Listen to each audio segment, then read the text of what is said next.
compressor po ang may problema.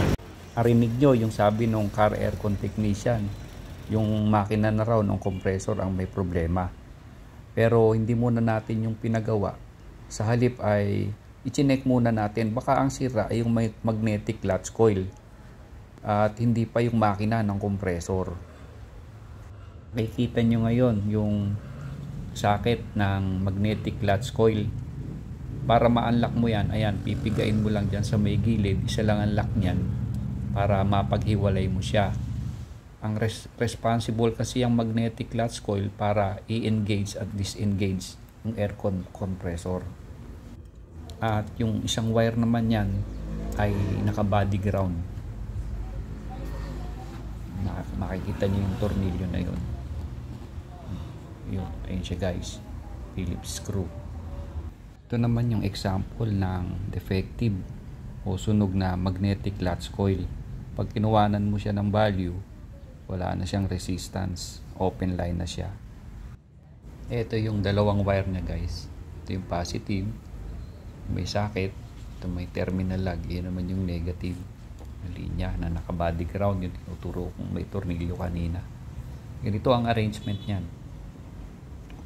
Ayan, nasa loob siya ng pulley, yung magnetic clutch coil. Sa kabilang side naman, yung kanyang hub. Meron nga palang tatlong flat washer sa loob ng hub o tinatawag ding spacer. Kapag napudpud na kasi yan, ay lumalaki na yung clearance. Kaya binabawasan nyo ng isa o dalawa para mag-engage ulit at mapaikot ang compressor.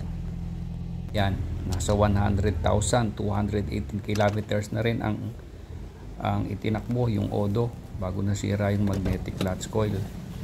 So ini-on na natin yung blower fan at saka yung aircon sa temperature control. Kung halimbawa ang gusto nyong testing yung magnetic clutch coil o nawala yung buga ng lamig ng aircon nyo, ay ganito lang gagawin. So i-connect mo yung test lamp dun sa negative terminal ng battery at i-connect mo naman yan dun sa tinanggal natin na socket kanina dun sa line side.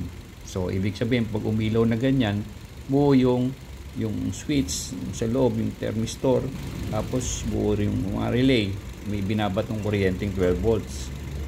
Yan. Ano kung di umilaw? Maaring may isa sa mga component na sira, pwede sa relay o sa wirings. O ang paraan para malaman mo kung gumagana pa ba yung magnetic clutch coil o hindi na.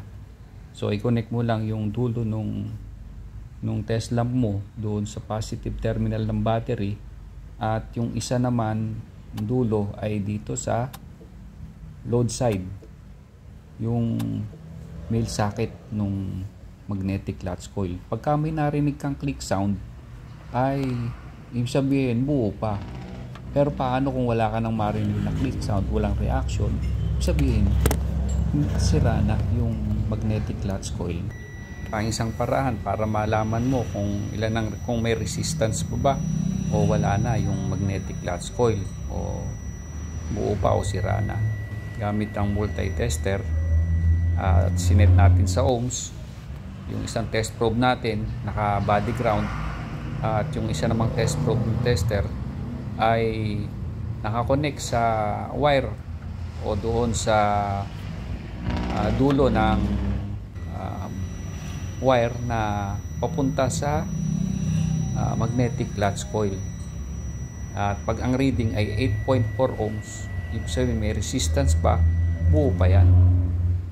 So kung nag zero reading o nag OL or open line, ibig sabihin kundi na siya, kailangan na ng palitan ng bago.